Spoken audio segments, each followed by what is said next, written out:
भारत के तीसरे राष्ट्रपति थे जाकिर हुसैन। जाकिर हुसैन से जुड़ा एक किस्सा बहुत मशहूर है। 1938 में जाकिर साहब बीमार हो गए थे। इलाज के दरमियान ही एक दिन उनके पास 200 रुपये पहुँचते हैं।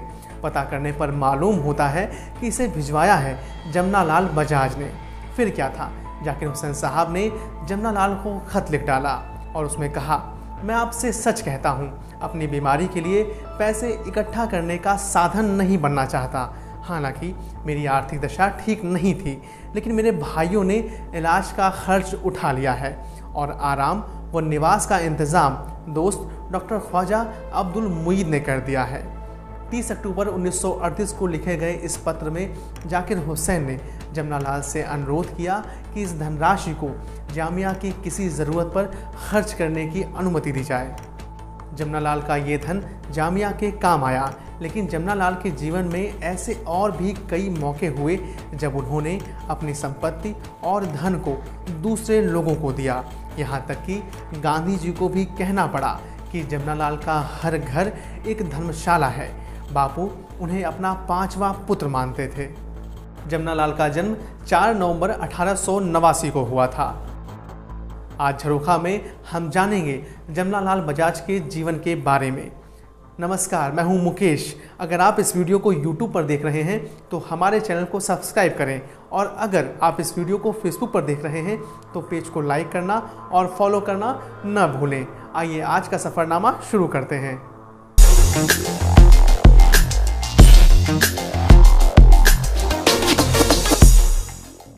रोटी, कपड़ा, मकान, शिक्षा और स्वास्थ्य के बाद मिडिल क्लास की पहली ख्वाहिश होती है अपनी गाड़ी। आज ज़्यादातर लोग कार का शौक़ रखते हैं और जैसे तैसे अपनी ड्रीम कार खरीदने की होड़ में भी रहते हैं। लेकिन ज़्यादा वक्त नहीं बीता जब ज़्यादातर देशवासी 2 व्हीलर मिल जाने पर ही संतुष्ट हो जाया करते थे। देश की बहुसंख्यक आबादी को पेट्रोल से चलने वाले स्कूटर का सुख देने का क्रेडिट अगर किसी को जाता है तो वह है बजाज ऑटो। बजाज ऑटो की वजह से ही हमें दुनिया में एक नया नाम मिला, स्कूटर वाला। दुनिया में कम से कम लागत में स्कूटर बनाने व बेचने का करिश्मा किया है बजाज ऑटो ने। बजाज ऑटो 3 दशक तक दुनिया का ऐसा प्रोडक्ट रहा जिसका लोगों ने 15 से 20 साल तक इंतज़ार किया है। यानी जिन लोगों ने अपनी शादी में स्कूटर बुक किया उन्हें मिला बिटिया की शादी के वक्त। कई लोगों ने तो बजाज स्कूटर्स के सिर्फ बुकिंग नंबर्स बेचकर ही घर बना लिए। शुरुआती वर्षों में बजाज ऑटो की नेटवर्थ 5 लाख रुपए थी, जो साल 2003 में 50 बिलियन रुपए हो गई। जमनालाल बजाज वर्धा के एक अमीर कारोबारी सेठ बछराज के दत्तक पुत्र थे। वह कनीराम और बिरदी बाई के तीसरे बेटे थे। दूर के रिश्तेदार सेठ बछराज ने जमनालाल को गोद लिया और वर्धा ले आए। जब उन्हें गोद लिया गया तब वह सिर्फ 4 साल के थे। सेठ बछराज के इस दत्तक पुत्र ने राष्ट्र के लिए अपने समर्पण भाव से वर्धा को आज़ादी के आंदोलन का केंद्र बना दिया। एक अमीर परिवार में पले बढ़े जमनालाल ने फिजूल खर्ची और मौज मस्ती से भरा जीवन नहीं चुना। परिवार की सारी दौलत और समृद्धि युवा जमनालाल को संतुष्ट न कर सकी और वह एक ऐसे शख्स की तलाश में लग गए जो उन्हें ऐसे रास्ते पर ले जाए जिस पर वह चलना चाहते थे। इसी कोशिश में उन्होंने कई नेताओं, साधुओं और धार्मिक हस्तियों से मुलाकात की। कोई भी उन्हें प्रभावित न कर सका। आखिर में वह मिले महात्मा गांधी से और बापू ने जमनालाल बजाज पर ऐसा असर डाला कि दोनों के बीच एक मजबूत रिश्ता बन गया। 1915 में गांधी की भारत वापसी के बाद जमनालाल बजाज ने अहमदाबाद में सत्याग्रह आश्रम का दौरा किया और गांधी से बातचीत की। इसका असर ये हुआ कि जमनालाल गहराई से गांधी के साथ जुड़ गए और ये जुड़ाव ऐसा था कि जीवन भर बना रहा। उन्होंने अपना जीवन पूरी तरह से गांधी के मिशन और कार्य को समर्पित कर दिया। गांधी ने 1942 में जमनालाल बजाज को भावभीनी श्रद्धांजलि देते हुए कहा था कि मेरा कोई काम ऐसा नहीं था जिसमें मुझे तन, मन और धन से जमनालाल का पूरा सहयोग न मिला हो।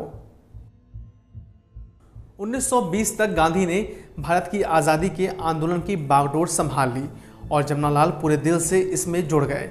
वे 1920 में आयोजित नागपुर कांग्रेस की स्वागत समिति के अध्यक्ष थे और उन्हें कांग्रेस पार्टी के कोषाध्यक्ष के रूप में भी चुना गया था। असहयोग आंदोलन के बीच जमनालाल ने ब्रिटिश सरकार द्वारा दी गई राय बहादुर की उपाधि को त्यागने की हिम्मत दिखाई थी।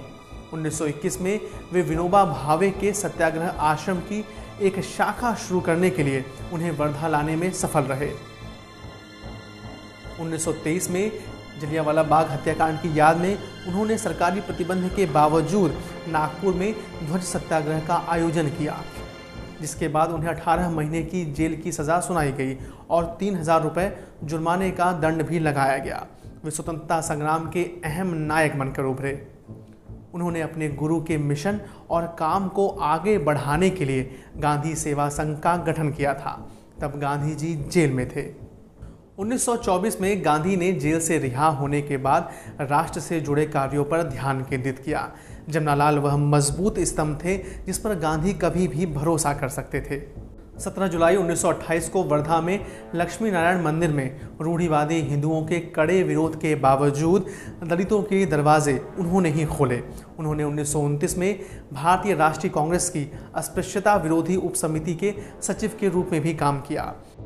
सत्याग्रह आश्रम के बंद होने के बाद गांधी ने वर्धा को अपना मुख्यालय बनाया। जमनालाल बजाज ने 1934 में अखिल भारतीय ग्रामोद्योग संघ को जगह देने के लिए वर्धा में अपना एक बंगला गांधी को दे दिया। गांधी को वर्धा में बसने के लिए राजी करने और 1936 में सेवाग्राम आश्रम की स्थापना के लिए मनाने का श्रेय भी जमनालाल को ही जाता है। उन्होंने 1938 में पौनार में धाम नदी के सामने अपना लाल बंगला विनोबा भावे को दे दिया, क्योंकि विनोबा भावे का स्वास्थ्य ठीक नहीं था। यहाँ विनोबा का पौनार आश्रम या ब्रह्म विद्या मंदिर आज भी स्थित है।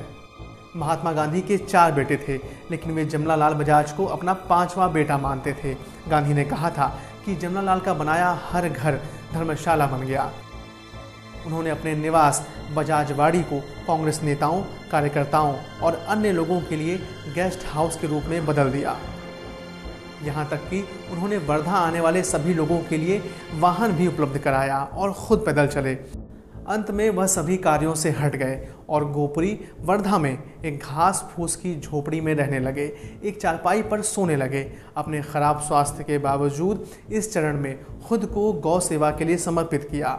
11 फरवरी 1942 को वर्धा में उनका निधन हो गया। गोपुरी में जमनालाल बजाज की समाधि पर बपुल के पेड़ के सामने गीताई मंदिर है और यहाँ हर साल दिवंगत आत्मा को श्रद्धांजलि देने के लिए एक समारोह आयोजित किया जाता है।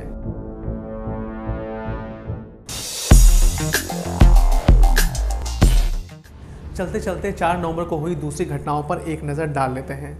1955 रीता भादुड़ी का जन्म हुआ। 1618 मुगल शासक औरंगजेब का जन्म हुआ। 1925 लेखक और फिल्मकार ऋत्विक घटक का जन्म हुआ। 1970 फिल्म अभिनेत्री तब्बू का जन्म हुआ। दोस्तों, अभी के लिए इस एपिसोड में इतना ही।